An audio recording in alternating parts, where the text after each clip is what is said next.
Going to have a really great show today. I'm going to do some stuff about the history of Sasquatch documentaries from the past, starting today with this In Search Of documentary that's very, very cool. You're going to enjoy this. Sit back, relax, and let's have some discussions about how things have changed from the past, respect to old researchers, and how this discovery process of Sasquatch is moving forward tremendously successfully. Have a watch. Enjoy.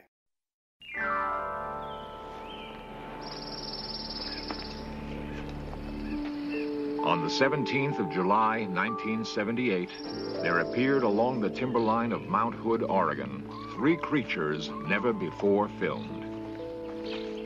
They are the monsters of the Northwest. The Indians call them Sasquatch, the white man, Bigfoot. These primal-looking figures are human beings, dressed in costumes for a motion picture. In every detail, they are duplicates of the part man, part ape, described by a variety of reliable eyewitnesses. As you can see, this was done back in the 70s. And if I saw that, if somebody played that piece of footage where those three Sasquatch, the dad, the mom, were walking along, Sasquatch looked nothing like that. Sasquatch moved nothing like that. That female in there has a skinny little waist. Female Sasquatches have big, wide waists. They're walking kind of stiff, more like a stiff, weird chimpanzee. So the evolution back in the 70s, when you watch something like that, you would be impressed. Wow, it really looks like a Bigfoot. And for what we know today, the evolution of what we've learned, which is so significant up until this point, anybody who has any knowledge of Sasquatch will look at that and in 2 seconds go, it's clearly a man. It's clearly not Sasquatch. If you look at the Patterson footage, which is actual real footage of a Sasquatch, the female is heavy and big and thick and bulky. And the female in this, she's got little skinny arms, and just there's so many red flags about the way this is absolutely, there's no species on the planet that moves and walks like that, not even close. So just really cool that there's a big evolution that's gone on, and we're going to see that a lot as we go through this late 1970s documentary that I really appreciate.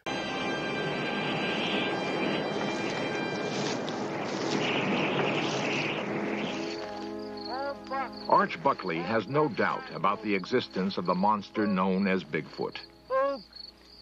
On the night of June 17th, 1970, after 40 years of searching, Arch was soon to be rewarded by a sight he will never forget. A few minutes about Loch Ness, and I want this to play. This is important. This pertains so specifically to how the cream rises to the top. The truth eventually comes out. I want to talk about that, but let's let the great Peter Byrne, who did so much for Bigfoot, do a little interview and talk a little bit about Loch Ness here. Just for a few minutes, bear with me, and I have something to say after the end of the sequence.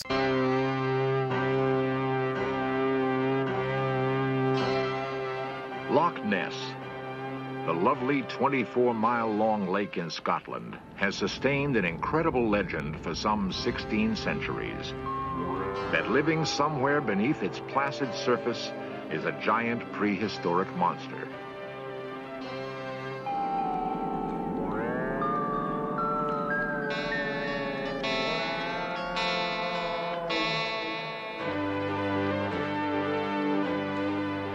In the past, In Search Of made its own investigation of the fascinating mystery and presented the most authenticated picture of the creature taken up to that time.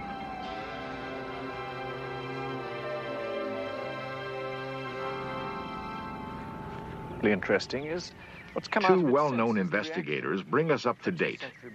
Peter Byrne, whose specialty is Bigfoot and the abominable snowman, interviewed Tim Dimsdale, considered a leading expert on the Loch Ness monster. And incidentally, what is new? What's been discovered in this last 6 months or so? Well, there's been some very exciting new developments. Last summer, surface photography, there was some 2 color stills in 35 shot at about 100 yards of a head and neck out of the water. And this is very exciting stuff. It really is, yes. What do you really think these creatures at Loch Ness are? I think the most exciting, dramatic, and probably the most likely theory, in my humble view, is that it is a survival, an evolved species of plesiosaur. These were the marine saurians that used to live at sea in the Cretaceous period 70 million years ago, which means they've had a long time to adapt and get bigger. They've got bigger. If this is a plesiosaur, it's got much bigger. And of course, if that's the case, it's enormously exciting. It's very exciting anyway. how could they have existed all this time and survived in a place like Loch Ness? Well, we have the classic case. How could they have survived? The classic case of the coelacanth, archaic species of fish, which was supposed to have conked out at the same time, incidentally, in the Cretaceous, and they found them off Madagascar. It didn't. Crocodiles are saurians. They haven't changed at all. It's not impossible that this thing has continued to survive in the sea, and that Loch Ness used to be connected to the sea quite recently. Land rose, it got cut off. So it's not impossible. It's unlikely, but it's not impossible. The fact of the matter is that these animals are real. Whatever they are, they exist. Like your Bigfoot. He says whatever these animals are, they exist. And I'm going to, at this point, time has told. At that time, there was exciting new news about Loch Ness. And he's using the example of the coelacanth. Well, the coelacanth, they had tremendous food sources. They're a small fish. And they had, you know, they were off the coast of Madagascar, which was relatively unexplored and new at the time. People live in the UK, people live in Scotland, people live around the loch. And through the test of time, less Loch Ness, less exposure. At this point, I think it's very unlikely with the technology we have with the radar and the explorations, Jacques Cousteau went out there, that there really isn't. Or if there was, give them some credit, there was and it died off. It couldn't survive. The attachment to the ocean degraded and went away. So all the possibilities, though, no matter what you end up with a failing cryptid, something that has dwindled off in time. And that's not the case with Sasquatch, is it? As we learn more about native culture and people and sightings and the anatomy of the feet, and the more we look at the Patterson footage, the more we see truth. The more what's rising to the top is the actual existence of this species. So although there are many cryptids, Loch Ness is a huge one. I think Loch Ness and Sasquatch got to be the two biggest cryptids out there. Loch Ness has faded off significantly, not arguably.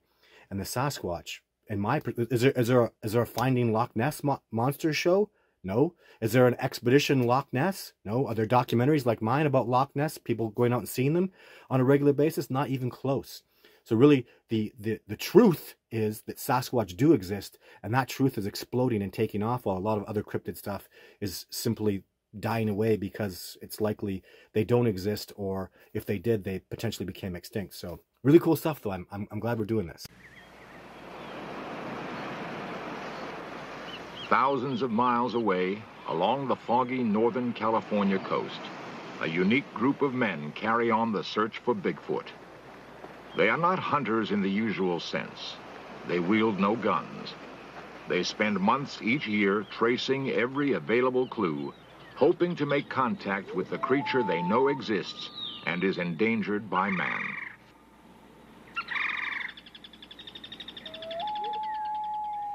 Most scientists are, by nature, cautious. Quite properly, they don't announce discoveries until they have substantial proof to support their claims. Certainly, they tend to avoid areas of research that might expose them to ridicule by their colleagues. One such area is, of course, the controversial figure of long-standing legend, the elusive Bigfoot. Therefore, the field of investigation has been taken over by a number of amateurs who have no professional status to jeopardize. We shall follow one group of these monster hunters as they seek further proof to back their belief that Bigfoot does, in fact, exist. Calling themselves the Bay Area Group, they focus their intensive pursuit of Bigfoot mainly in the forests and mountains north of San Francisco. Led by Arch Buckley, they've narrowed their searching to particular areas where prior evidences of the creature have been uncovered. The personnel of each trip may vary, but the information gathered is available to all members. Al Berry is a journalist from Sacramento, specializing in tape recording the sounds of Bigfoot. Warren Thompson of the San Mateo school system seeks proof by photography. Spotting lairs where Bigfoot may have slept is of major interest to Steve Sanders, zoologist and veterinarian. Arch is a footprint expert, but for him, the method of communication is all important. I saw a Bigfoot. I've had one sighting, but I've had numerous incidents where I've been able to develop somewhat of a rapport with them. How? Well, there's a great deal more love in this world than it's ever expressed. And animals are no different than people. And if you think positively and act positively, and through the media of soft voice, it's amazing how you can develop a rapport with wild animals. And I'm not talking about park animals. I'm talking about wild animals. And Bigfoot is no different. The group believes they are dealing with a nocturnal, nomadic creature who keeps constantly on the move. One of the reasons it's been so hard to capture it on film. The mentions here are, these people are amateurs. No, they're not amateurs. I disagree with that strongly. There is no field of Bigfoot study like primatology, like people study bears, like people study wolves. So these men and women that do this, I don't like them being called amateurs. They're working towards a discovery, something brand new. And the fact that there's a zoologist in here that works in veterinary medicine, that man's a scientist. So these men sound like they do have an area of expertise, and they're working on developing a discovery. What's changed is I was on board with that they are nocturnal. I disagree with that absolutely. Half of my sightings are during the day, and they're very active during the day. And I've noticed that with amongst many, many people. I don't buy that nocturnal thing. I believe they have a tendency to come around more at night because there's cover, and expose themselves and come closer at night because they understand the cover of night. And also, something special happens when you're sleeping. You get into a certain alpha brain that they are able to, through extrasensory perception, connect with you more. So those are good reasons for the nocturnal, but they're not one little bit. I don't buy that nocturnal thing anymore. The fact that they say they're always on the move and that they're nomadic, nope. I study a group of Sasquatch who live in that area. They have a home habitat. I've noticed home habitat significantly. I went into California, into a home habitat of a group of Sasquatch that live there, and they didn't like me. That's coming out in my next documentary. I go to a spot here in Radium. I build a rapport with them, and it's the same individuals coming around every year, 100%. I see a track go from 8 inches to 9 inches to 10 inches. I saw Jake go from 16 to 17 to adulthood to being gone. So there's a group, there's a family group here, maybe not even a family, more like a tribe of individuals, some that are not related and absolutely not nomadic. There probably are nomadic Sasquatch in general, but I can't study them. I need a group that's habitated and situated that I could rely on for scientific repeatability. That's why I do my expeditions in there. Just the same way Jane Goodall and Diane Fossey take you out to their chimpanzees they've habituated, that's what I do here with Sasquatch. So those things that were theories in the past have been, in my opinion, based on my research and a lot of other people, have been disproven. This is the new level that we're at. This is the growth, and that's why I love these older documentaries. I respect these men so much. If I can put that out there and done this, and now we've gone off to the next level, and this is where we're at. I don't think so. They're a little bit of form there. I don't. Yeah, their beds and seats are more. More often than not, there are false clues and disappointments. When not camping out, the group headquarters in remote lodges. As expected, Bigfoot dominates their conversations. We feel in the Bay Area group that we're dealing with a species that's already an endangered species. And under no circumstances do we recommend going out and shooting one. One may rightly ask what inspires the group's belief and commitment. What first convinced me that these creatures exist was an incident that I had in 1969, camping about 20 miles north of the confluence of the Klamath and Trinity Rivers in Northern California, when one of these creatures, about 4 in the morning, walked by the side of the tent into the campground, and we were awakened. A commotion from the inside of the tent startled the creature, and it ran off into the brush. And when it became light enough to go out and see, the trail of prints that it had left, 16-inch prints, very human in appearance, with a stride of 56 to 60 inches between them, is what made a believer out of me. Footprints, bits of hair that defy classification, all intriguing evidence that an unusual creature inhabits the woods have been found at one time or another. Also, a unique sound has been heard. It was a remote, high mountain area, and I was aware that there had been some strange goings-on in this area from accounts of other people who had been there. And it was a long hike in, and I got in there in the late afternoon. I set my tape recorder up. I put my mic, taped it to a tree a little ways away from where I'd be bedding down, and then proceeded to wade along and see what developed. Al Berry recreates for us what happened on the night of October 21st, 1972.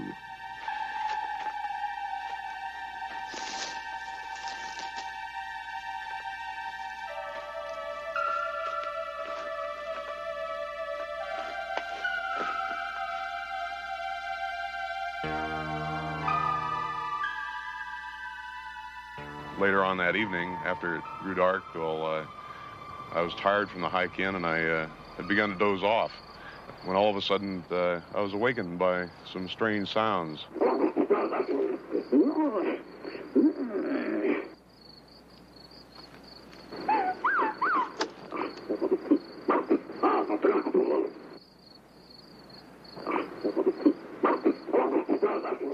It was very startling. I didn't know what to think. I had very mixed emotions. On one hand, I was wondering, well, could somebody possibly be out there doing it, some human being? And on the other hand, viscerally, my knees were shaking and my insides were turning a bit, and I was wondering if maybe what I was hearing was some creature that was stranger than anything that we knew.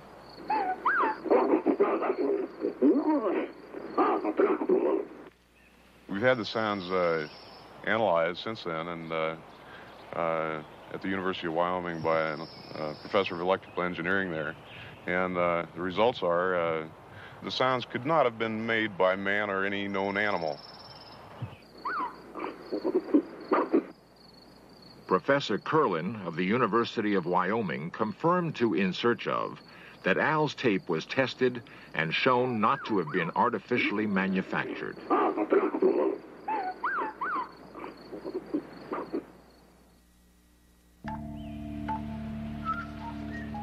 As you know, for centuries, we've had reports of large, man-like creatures coming from the Pacific Northwest.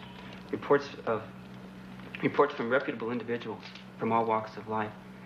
And in investigating these, I've been struck by the consistency of the reports, the physical appearance, the behavior patterns, and by the sincerity of the people that I've talked to.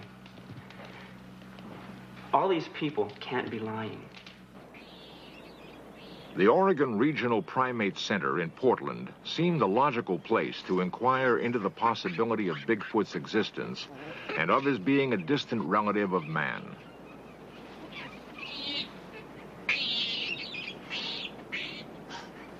Is it conceivable that a form of man-ape has persisted in the wilds of the Northwest for eons? And if it does exist, how could it elude capture by scientists or killing by hunters? The questions were put to the center's director, the distinguished zoologist, biologist, and primatologist, Dr. William Montagna. The elements that would make me believe the existence of such creatures would be, for example, artifacts. Human beings, singularly, are deprived of weapons, but they have the best weapons of them all. They have a pair of hands with which they make weapons, and these hands are intimately attached to the central nervous system, and therefore they don't need natural weapons. And we have found absolutely nothing that has been presented, at least, as evidence that these creatures are in existence. If they were humanoid, they would have certainly used their hands to make weapons. Respect for his perspective, but he's looking for apes. And I couldn't disagree with his perspectives more, because what's happened is a Sasquatch is literally at least twice as strong as a gorilla.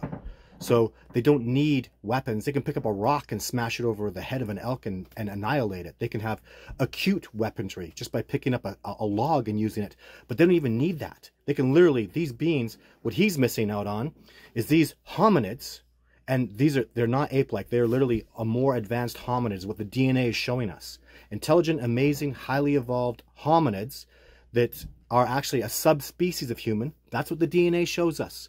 They have bred with human beings and produced viable offsprings. They are literally actually the same species. Problem is, with what he's saying, we haven't found any tools or whatnot. They don't need tools. They're literally tools make you civilized. Tools domesticate you. You become reliant on your brain and your domestication and on tools. A Sasquatch is completely free of that. They can literally run down a deer and kill it with their bare hands. They can literally use a technique. I've seen it in the ecology where they can fight off a bear successfully, a bear that's even comparable to their own size.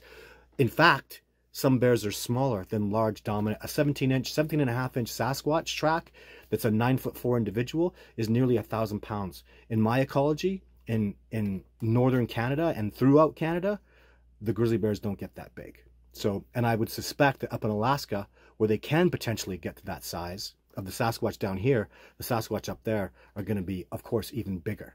So there are things that he's missing, respect for his perspective, but I completely disagree with it 100%. You're dealing with, I joke about, these are real living X-Men. They're bigger, stronger, faster. They're incredibly powerful, designed to be naked and wild and thrive in the wilderness. Absolutely, without a doubt. So we're not going to ever find tools. I don't find tools. They don't need tools. They can just get it done, bare hands, big and powerful and strong, which is amazing. Most scientists want to play it safe. They want to be sure that they're delving with something that they can actually draw a finding and a conclusion. I am not a specialist in hallucinations. I am sure that people who claim to have seen have in fact seen it. But I'm sure that people claim to have seen God.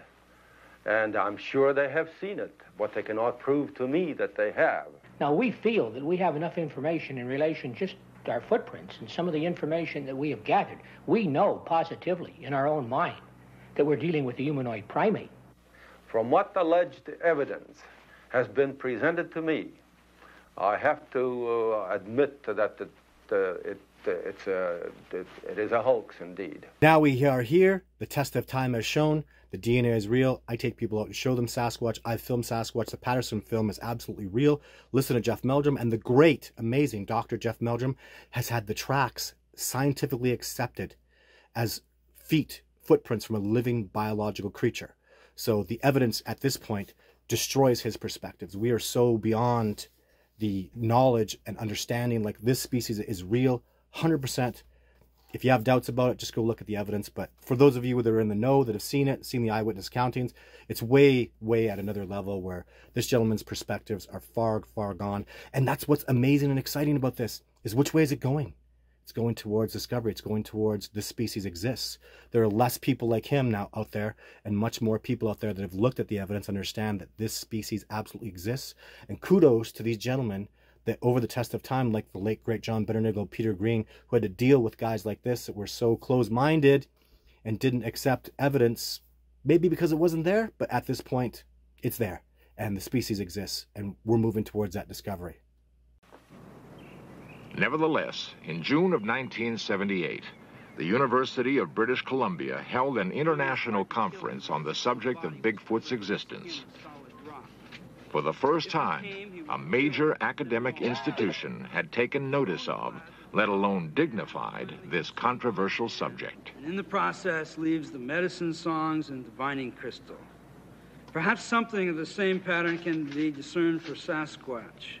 According to Wayne Suttles' presentation last night, the image of Sasquatch has changed over the years. Bigfoot Sasquatch Information Service Incorporated has the largest files on Bigfoot Sasquatch research in the world. I really think there's a metastructure to it. You know, the papers are arranged in logic. The conference ended with no official conclusion as to Bigfoot's existence or non-existence. Particularly when there's been a sighting. As laymen mingled with professional investigators, however, Bigfoot believers were encouraged by a sense that a new degree of credibility had been brought to a subject heretofore considered only a myth. The scientific community is still, to say the least, skeptical. We're going to be making a presentation on Saturday, and hopefully, we'll get the sounds out and in front of people where they can hear them as they're recorded. I've read the summary, and it's very interesting. Yes, it looks as though it might be onto something. It really does. For the Indians of the Pacific Northwest, there's never been any doubt that Bigfoot or Sasquatch shared the woods with them. Numerous totems reflect their impressions of the creature over the centuries.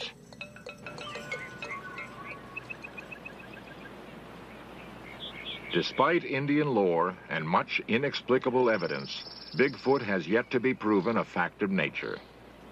But after 40 years of tireless searching, Arch Buckley claims to have had the definitive experience that erased any possible doubt for him. But in our particular technique, we knew that this particular group of big feet were in a specific area. And for several weeks, we were attempting to develop a rapport with them. I think we were successful because one day I was able to bring Bigfoot down from the wilderness area to where I had established my base camp on the fringe of the wilderness area. Arch reenacted For In Search Of what happened starting on a late afternoon in June 1970.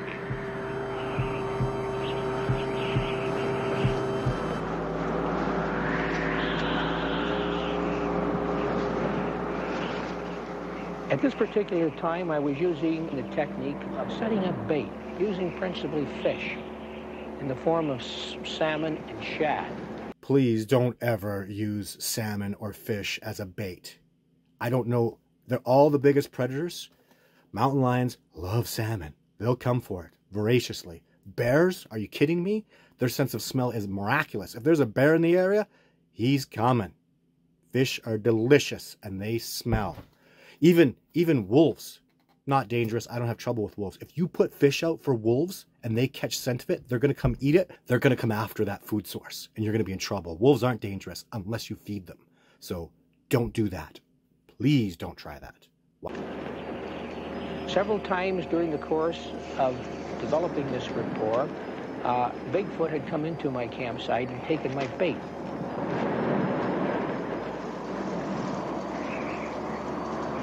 I had a salmon about 12 feet high hanging off of a limb. I had several shad on a tripod about 10 feet away. And I also had set in my car a camera, 35 millimeter camera.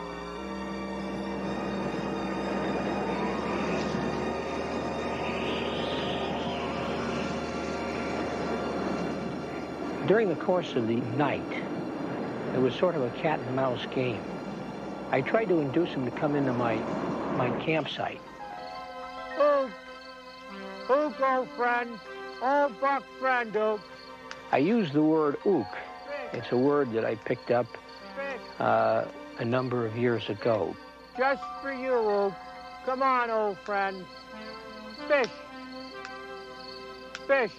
I knew that he was close by.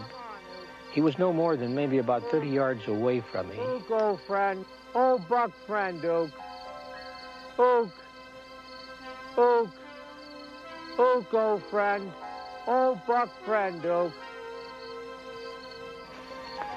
I realized that I couldn't induce him to come in.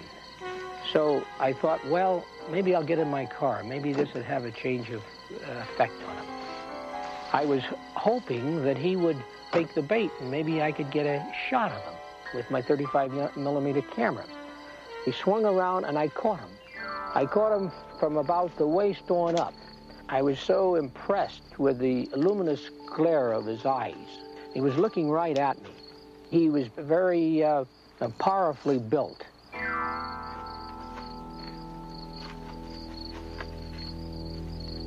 I turned around and I put the flashlight back to where he was located, and he had disappeared.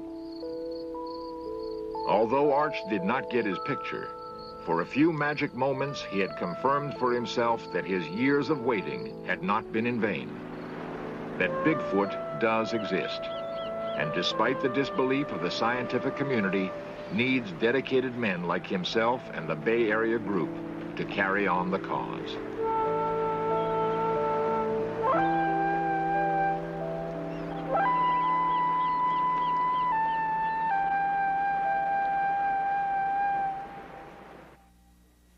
Coming face to face with Bigfoot after decades of diligent searching was obviously a precious highlight in Arch Buckley's life. But he insists that as important to him is the hope that when and if Bigfoot is proven to all to exist, legislation will be passed to declare and protect it as an endangered species. Undoubtedly, his hope can't be realized until science takes a more serious look at this persistent phenomenon. In the meantime, Arch and the Bay Area group are passing on their considerable store of information to interested young students, with the expectation they will enter the scientific world with an open mind on the subject. Students like Donald Rue. I understand you're enrolling at the University of California. Well, I'm planning to study behavioral and evolutionary anthropology. That's like great. you said, I'd like to understand the behavior of their existence, how they act, you know. Where do they go during the day and what do they do? And with this kind of background, I'd be able to understand the behavior patterns that I observe in the field. And then also with the evolutionary aspect, I'd like to find out where they fit in man's evolution. Are they on a parallel branch, or are they directly our ancestors? I doubt that, but it's possible. And how do they fit in? I'm curious. Well, this is what George and I had in mind when we organized our Bay Area group. And it's going to be... It appears that the Bay Area group's wish to preserve both belief in and compassion for Bigfoot will be fulfilled. I wonder what happened to the Bay Area group. I don't know, but you know, that's fantastic to see that this research has been going on for a long time. Too bad that we don't cooperate more. There's not information about what these gentlemen had moved forward with. I'll tell you, when he was looking for a Sasquatch on my expeditions, one of the worst things you could ever do is use a flashlight. You'll just scare them off. I mean, imagine you're in the wilderness, it's dark, you're seeing at night, and somebody shines a flashlight in your face. That happened once on an expedition, and like I predicted, like's happened in the past, somebody shined a flashlight, hit the Sasquatch with it, and that was done. And that's what happened with him. He got sight of a Sasquatch, flashed a light on it, and that was it. There was no more interactions, no more success at all, maybe ever. So it's something that's really unforgiving. Don't do that. Just wait for the moonlight. Use the firelight. If you're by a fire, they'll come around close to you. Just flashlights are really bad ideas. Thank you so much for tuning in. I'll have another In Search Of next week, and I'll be doing some unsolved mysteries, talking about some radio interviews that were impressive, like I did with the Joe Rogan, Jeff Meldrum a couple weeks ago. So this is going to be my Sunday thing for my Saturday stuff for now. And we're back to the podcast with Kyle too. Lots of new stuff coming. So very exciting time. Thanks for tuning in. See you soon.